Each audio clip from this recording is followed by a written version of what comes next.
While we were here today, we just signed another pass rusher. We'll have an announcement on that. We signed him right during the game or before the game.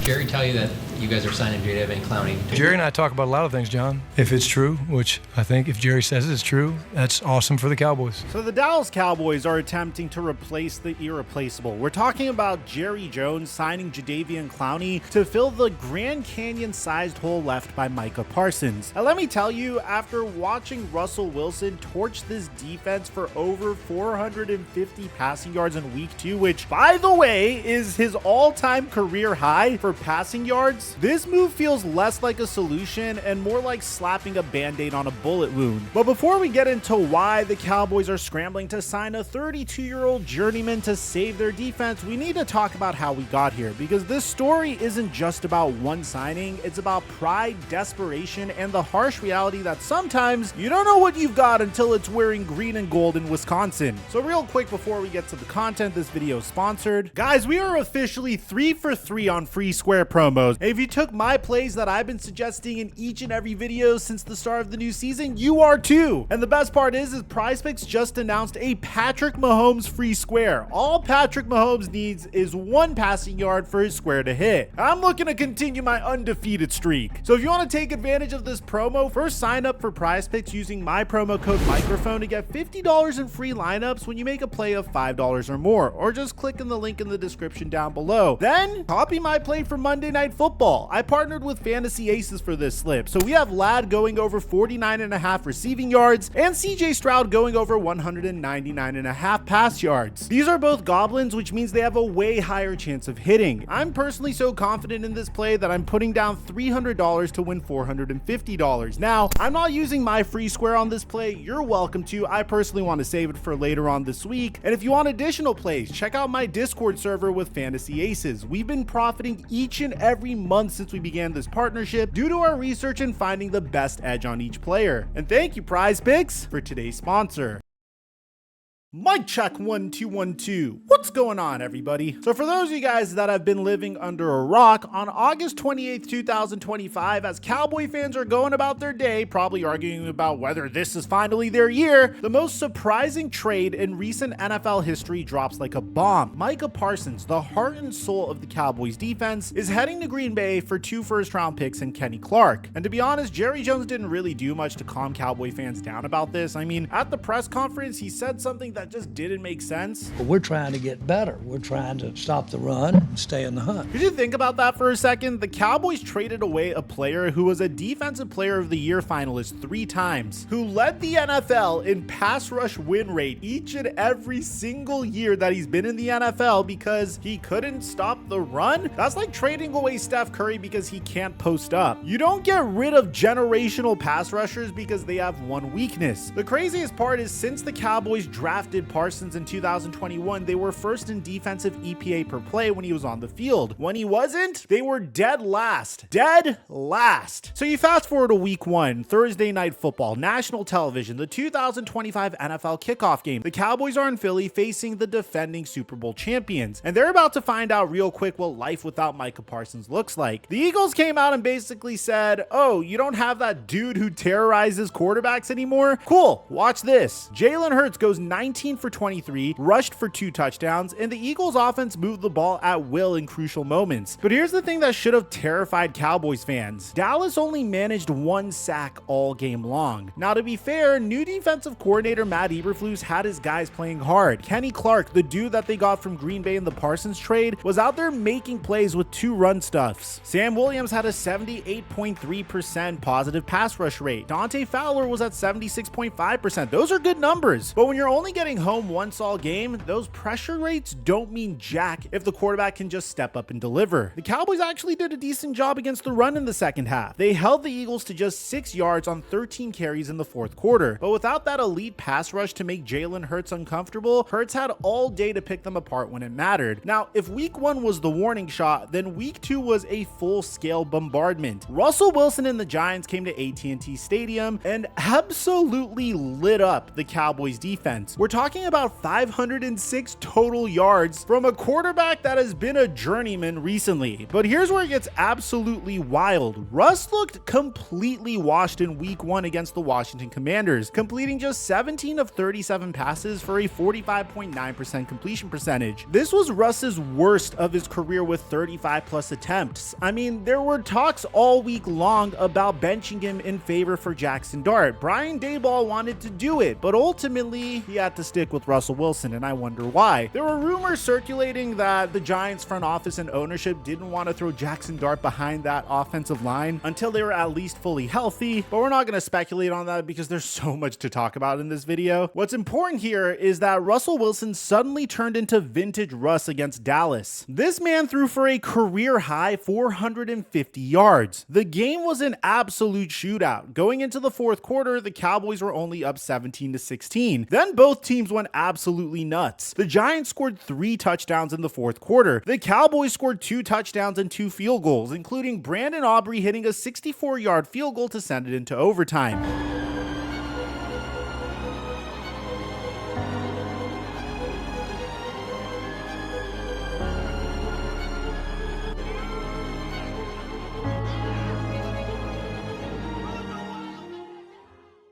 It was chaos, it was madness, and it was exactly the kind of game that happens when you don't have an elite pass rusher to close things out. 2 sacks. That's all the Cowboys managed in 2 games against a Giants offensive line that everyone knew was suspect coming into the season. Donovan Izaraku, their second-round rookie who was supposed to be eased in as a situational pass rusher, he's suddenly being asked to be a full-time starter. Marshawn Nealand, who had 0 sacks as a rookie last year, he's in the rotation. Sam Williams, coming off of an ACL tear, he's your number 1 edge rusher. And while the Cowboys are getting lit up like a Christmas tree, you know what Micah Parsons is doing in Wisconsin? Oh, he's just casually completely transforming the Packers defense and making Jerry Jones look like an absolute fool. Week 1 against the Lions, Parsons plays just 29 snaps. 29! And in those 29 snaps, the Packers sacked Jared Goff 3 times and allowed just 2.4 yards per play. When Parsons was off of the field, the Lions averaged 3.8 yards per play. The biggest play that Green Bay gave up with Parsons on the field was 16 yards. That's it. He got his first sack as a Packer in the fourth quarter, and when he chased down Jared Goff, he hit a top speed of 18.47 miles per hour. That's the fastest he's ever moved on any of his 53.5 career sacks. And this dude had the audacity to say, I didn't even get to really burst out yet. You know what I mean? The Lambeau Field crowd went absolutely nuts when he was introduced. They gave him one of the loudest ovations of the day. Packers fans were literally chanting, "Thank you, Jerry," until it became something else. You Jerry! You Jerry! This came after the Washington Commanders game, and the reason for that was because week 2 against Washington was even better. Bear in mind, Micah Parsons was rumored to have an L4, L5 facet joint sprain, so we were expecting him to maybe be a little dinged up coming into this game, and he was playing in his second game of the season in 4 days. Parsons played 44 snaps against Washington and led the team with 8 quarterback pressures. The Commanders, who had just torched the Giants in week 1, managed just 3 points through the first 3 quarters. 3! Jaden Daniels, who was cooking everyone last year, got sacked 4 times and ran for just 17 yards. And here's the kicker. Parsons now has 11 sacks in 9 career games against Washington. He absolutely owns that team. Bear in mind, Parsons is still on a snap count. He's not even playing full time. After the Washington game, he literally said, I just hope I'm a full go. Honestly, it's pissing me off. Hopefully they just let me off, man. They can't hold a dog back forever, man. This man is dominating on limited snaps, and he's frustrated that he can't play more. Meanwhile, what are the Cowboys doing? They're giving up 506 yards to the Giants. They're watching Russell Wilson throw for career highs. They're managing 3 total sacks in 2 games while the Packers are crushing quarterbacks with Parsons playing part-time. The Packers are 2-0. Their defense looks absolutely dominant. Parsons has 1.5 sacks in just 73 total snaps. And more importantly, his presence is elevating everyone around him. Lucas Van Ness had 4 pressures in week 1. Rashawn Gary is eating. The entire defense is playing with a different energy. energy. And you know what Parsons said after the Commanders game? Defense wins championships. J Love, I think, you give us 20 points, we should be able to win that game. That's the mentality the Cowboys traded away for 2 first-round picks and a run-stuffing nose tackle. The contrast couldn't be more stark. The Packers added one player and went from a good defense to a potentially elite one. The Cowboys subtracted that same player and went from a solid defense to one that's getting torched by Russell Wilson in 2025. So Jerry Jones is obviously watching his defense get torched on national TV, and following the game, the Cowboys make an announcement. We're signing Jadeveon Clowney. Now, to understand why this move is both desperate and oddly fitting, we need to talk about who Jadeveon Clowney really is, because this dude's career has been one of the wildest roller coasters in NFL history. Rewind to 2014 and Clowney is the most hyped defensive prospect maybe ever. Mel Kiper said he gave Clowney the highest grade of any player since Bruce Smith in 1985. NFL analyst Bucky Brooks called him a meaner, nastier version of Julius Peppers. You remember the hit, that 2013 Outback Bowl player where Jadeveon Clowney literally decapitated Michigan's running back and sent his helmet flying into orbit? That play won the SB for Play of the Year. This dude was supposed to be the next Lawrence Taylor. The Texans took him #1 overall, hoping that he could team up with JJ Watt for one of the most ferocious pass rushes in NFL history. And then everything went wrong. His rookie year, he got a knee injury, torn meniscus, played just 4 games, 0 sacks. Second year, microfracture surgery, the same procedure that ended Greg Oden's career in the NBA. Only 13 games, 4.5 sacks. Here's where it gets interesting though. Jadeveon Clowney didn't completely bust. He made 3 straight Pro Bowls from 2016 to 2018, but he never had a double-digit sack season. Never. The #1 overall pick, the most hyped defensive prospect of the decade, who was selected over the likes of Khalil Mack, has never once hit 10 sacks in a season. His career high was 9.5 sacks, which he's done twice, in 2018 with Houston and 2023 with Baltimore. And then came the drama. In 2019, the Texans slapped the franchise tag on him, but Clowney refused to sign it. He wanted out. The relationship was done. So Houston, in what might be one of the worst trades ever, sent him to Seattle for a 3rd-round pick, Jacob Martin and Barkevious Mingo. That's it. For a former #1 overall pick who'd made 3 Pro Bowls. After Seattle, Clowney became the definition of a journeyman. 1 year in Tennessee, 2 years in Cleveland, then Baltimore, then Carolina, 6 teams in 11 years. But here's the thing, he wasn't terrible. In Baltimore in 2023, playing for defensive coordinator Mike Macdonald, Clowney had arguably his best season since Houston. 9.5 sacks, 43 tackles, 2 forced fumbles. He was disruptive, he set the edge, and he made the Ravens defense significantly better. Then last year in Carolina, he came back down to earth. 5.5 sacks in 14 games on a terrible Panthers defense. The team cut him in May of 2025 to save cap space, and suddenly, at 32 years old, Clowney was a free agent again. So here's where things get really interesting. Clowney visits the Cowboys on Wednesday, September 11th. Everyone expects him to sign right then and there. The Cowboys need help desperately, and they have about $38.4 million in cap space, the 2nd most in the NFL. This should be a slam dunk, right? Wrong. According to Cowboys insider Brian Broaddus, Dallas was ready to sign him. They wanted him, but Clowney said, nah, I want to wait. He wanted to explore his options. So after watching this defense get shredded for 506 yards on Sunday, Jerry Jones had finally seen enough. On Sunday, September 14th, right after the Giants game, Jerry announces they've signed Clowney. Stephen Jones, the Cowboys COO, said, after losing Micah on the edge and certainly getting a great piece in Kenny Clark in the middle, we did want to try and shore up the outside again. So what are the Cowboys actually getting? Let's be real here. They're not getting 2014 Clowney. They're not even getting 2018 Clowney. They're getting a 32-year-old veteran who's good for about 5 to 6 sacks a year. But here's the key. He's still an elite run defender. At 6'5", 266 pounds, Clowney still has that length and athleticism to seal the edge. He's not going to blow by tackles like Parsons did, but he can set the edge. He can collapse the pocket, and he can free up other rushers.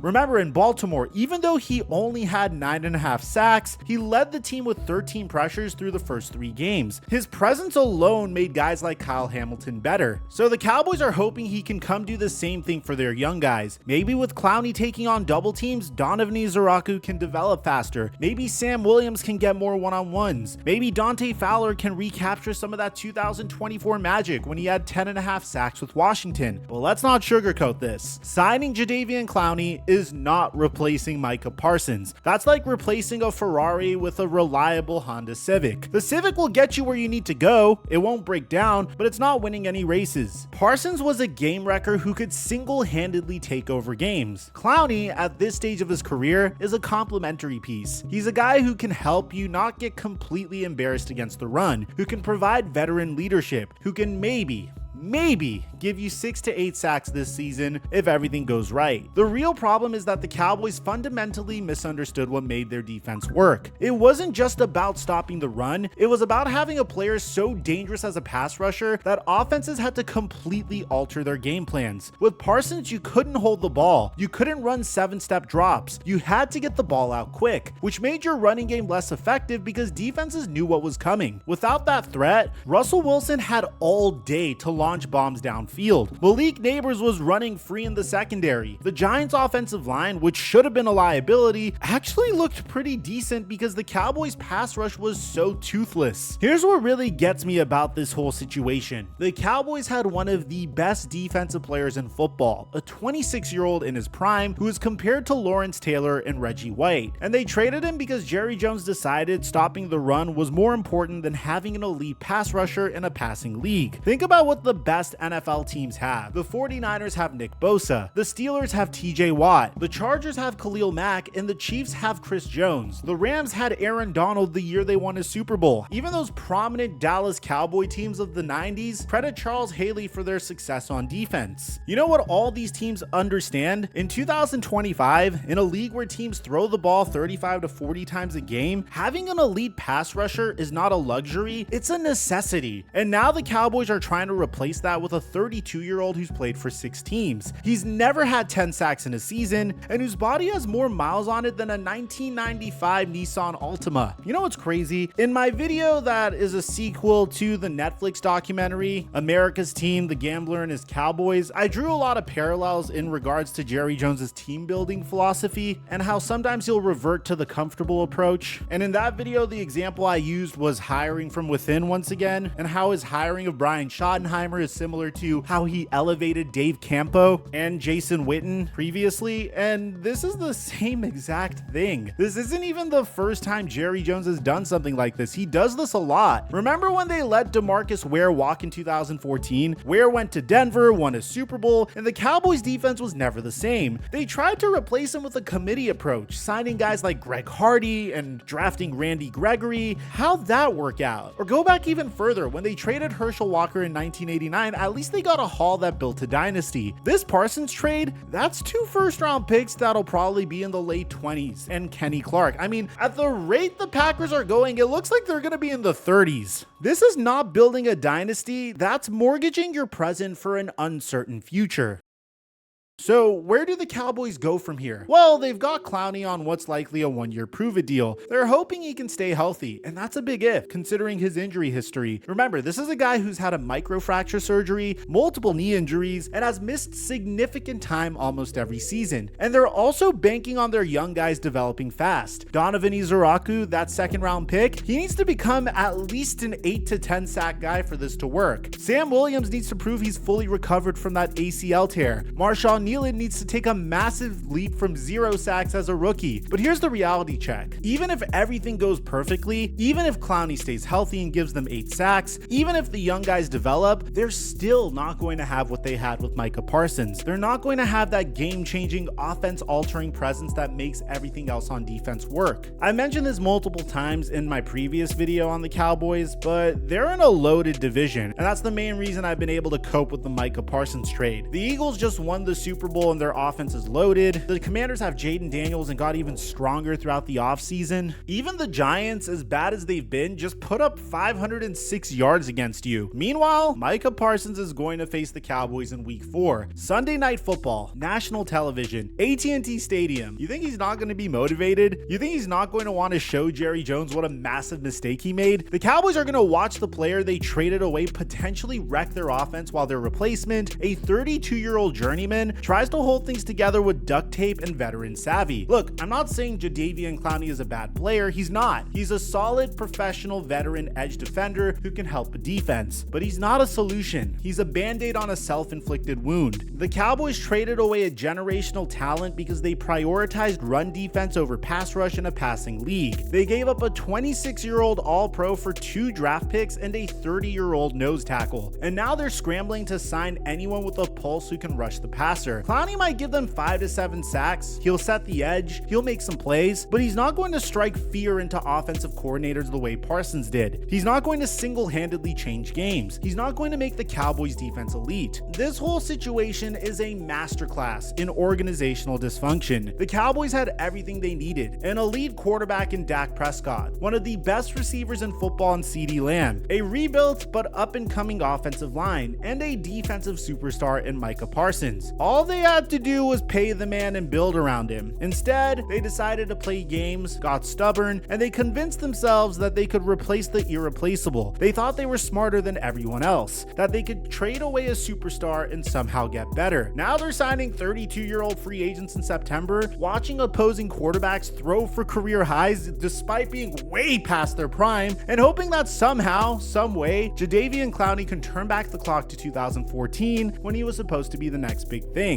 Spoiler alert, he can't. He won't. And the Cowboys are about to learn the hard way that in the NFL, when you have a generational talent, you don't let him walk out the door for anything, because what you get back is never, ever going to be enough. Jerry Jones said after signing Clowney that he's been an outstanding player. He'll add some real depth. He's very credible. He'll help us. That's the kind of thing you say about a role player, not a replacement for Micah Parsons. The Cowboys went from having one of the most feared pass rushers in football to hoping an injury-prone 32-year-old journeyman can add depth. That's not a plan, that's panic. And in the NFL, panic decisions rarely work out. Now, if you want other instances of how the Dallas Cowboys have been a consistent disaster since their last Super Bowl, we made a video on that. What happens to the Dallas Cowboys after their Netflix documentary? What happens to them after their legendary triplets era? Well, I made a separate video. I'm gonna leave it in the end screen. I'll meet you guys there. It's one of the best videos we have on this channel. I'm your boy Mike, and I'm dropping our mic